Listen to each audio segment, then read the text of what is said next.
We're back here at Chase Field. It is Wolf and Luke getting ready for D-backs Mets here coming up, the final game of this three-game series and the final meeting between these two clubs this season. And we're out here. It's the half-day sports club for Arizona Sports. We're out here at Cold Beer and Cheeseburgers, and we're pleased to be joined right now by the Diamondbacks general manager, Mike Hazen, in person. Mike, thank you for the time. How's it going? It's going good. Didn't get a cold beer or a cheeseburger. Oh, you guys would at least got me lunch. Well, that's because you're too busy working out every Wolf morning. took all the cheeseburgers. So you probably ate lunch at 10 a.m. No, just a constant into the pantry every day. Yeah, yes. Wolf just eats coffee for all of his meals, as you can see right there. I appreciate that. How are you doing, Mike? I respect that. How are you, though? Do you respect being 19 and 17? I respect now? it. You respect it? I respect it. It's not my favorite, but I do respect it. I think, the division is the division. We've all seen it. We've talked about it. Who cares? We haven't played in a division game yet. We'll get into the division. We've gone to the East Coast 3 times. It's not an excuse. It is a little crazy that all 3 of our road trips have gone to the East Coast, which I like. Get it out of the way in April. That's a lot of travel. It's a lot of stuff that's kind of gone on that we've had to deal with. We haven't played our best baseball. We need to start playing our better baseball. We're in a really good run of really good teams right now, and so we're see how we stack up, and I like that. But they play hard. They play hard. They work hard. I like the team. We need to continue to clean up things on the bases and defensively, specifically for me. But they're all working, and I know with work and with time and given the talent, they'll keep getting better, and that's what I like.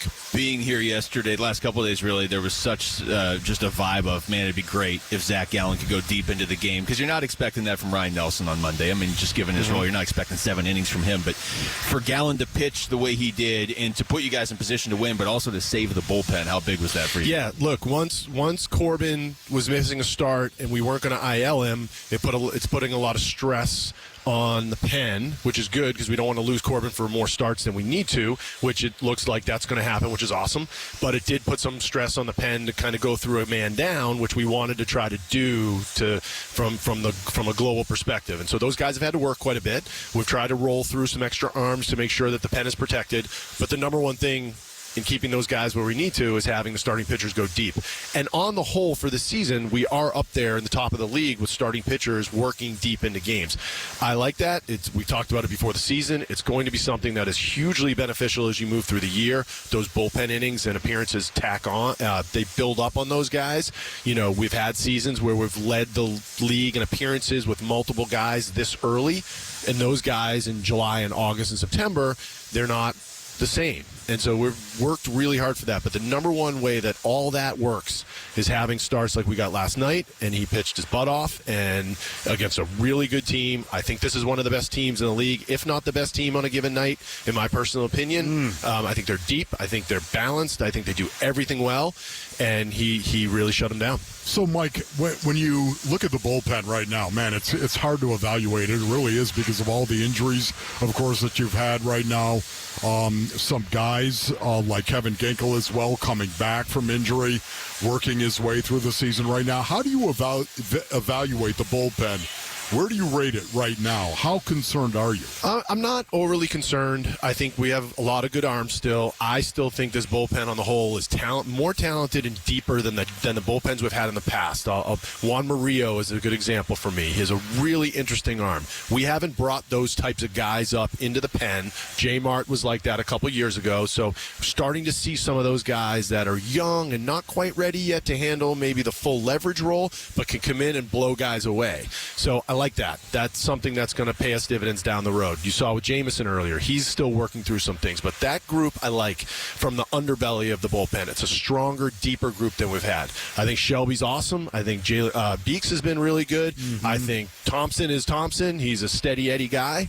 And so as we get Graveman coming back next probably, then J-Mart, then probably Puck as we move into the summer, that group should get better and better and better. And then we'll see where we get to at the deadline and what we need and where we go. So I like the group. They've taken on some water. They've had to work a lot. I think if we can start getting our starters stretched out a little bit more and keeping their workload a little more spaced out, Tori and I talk about this a lot. We play in a lot of close games. That puts a lot of pressure on the big boys in the back, right? They're pitching back to back, 3 out of 4s. So we're going to need to space that workload out a little bit. But again, it all starts back from if our starters can go into the 6th and 7th inning, we're going to be in good shape in the long term. Talking to Mike Hazen, Mike, there have been a lot of quirks with the schedule so far, but one that doesn't get talked about a ton is you're in the middle of a stretch here where you're playing 16 games in 16 days. And with everything you're talking about as far as keeping the bullpen fresh and balancing things around, how difficult is that in the middle of a stretch like that where, we're over 2 straight weeks where there is no break. Yeah. You have to kind of reset It almost magnifies. in the game. Yes, it magnifies all of it. And you get a couple of these a year, and I hate it on day one of this cycle. You get your last day off, and then you look at it and you're like, oh, man, how are we going to get through this? And because you feel for the guys. You know that they all walk in every day, and they're like, I'm good. Pitch me 3 days in a row. I'm good. I want to pitch. Shelby Miller comes in and says, I want to pitch every single day. And that's great. We love that, but it's not what's going to be best for the team or for him. So we need to make sure that we're spacing that out to make sure he's the freshest and can stay healthy as long as possible during the year and effective. Going through this cycle, if you play a lot of close games and you're in these games, the first game in New York is like the easiest type of game to play because you're only playing 8 and you're not shoving guys out there, right? But we don't play a lot of those games, and so when you go through the cycles of 16 in a row, it puts a lot of strain in the middle part of that. And again, if you can get your starting pitchers to work deep, it takes a lot of that pressure off. Or if your offense can create enough of a gap offensively to where you're able to throw your long man in up situations, that's also beneficial. That doesn't happen a ton, but those are also an outcome that if the offense can push it on a given day, that can also take a lot of stress off the bullpen. So, Mike, the Justin Martinez situation, I was talking a little bit with you off the air about this thing right here. It seems like a bit of a mystery. Is it a mystery to you guys as to what is going on? Not really. Look, we worked him pretty hard. He had a little shoulder soreness for 3 or 4 days. That sort of rectified itself. He came back. His velocity was down a little bit. I think we were more concerned with the drop in velocity because in some cases that can be indicative of something. So, and obviously we're going to take very good care of this guy. So we shut it down. His mechanics look like they were off a little bit. He's dropping his arm a little. Again, all things that we want to make sure we're staying on top of. We got the MRI. It looked good. And I think he's going to build his way back. He's itching and ready to get back on the mound. We're going to get him back throwing again. It shouldn't be a long downtime because he hasn't been down a long period of time. But look, guys that throw 102 miles an hour, you got to be mindful and careful of their shoulder and their elbow. And we want to make sure that we keep this guy in a good spot. The bullpen guys have gotten worked. And, I think that's one of those cases where we were in a lot of games early in April and he got worked.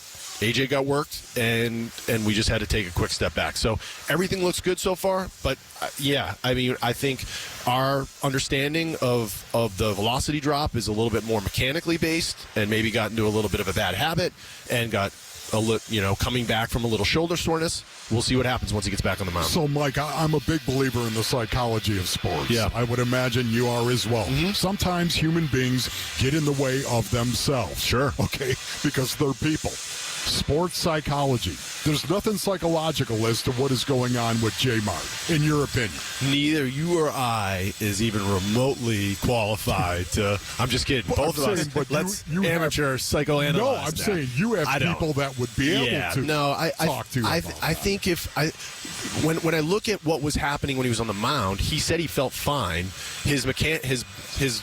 We saw mechanical things happening under the hood, and his velocity was down a little bit. Like that was the root of it. He was getting taken out at 97 miles an hour. Usually that ball's 101. Okay, that 4 mile an hour drop in velocity allowed Tyrone Taylor to hit a ball out of the park against him. That I think it's probably more mechanics and things along those lines. Yes, that's what we think it is right now. But we'll see when he gets back on the mound and starts revving the engine back up again.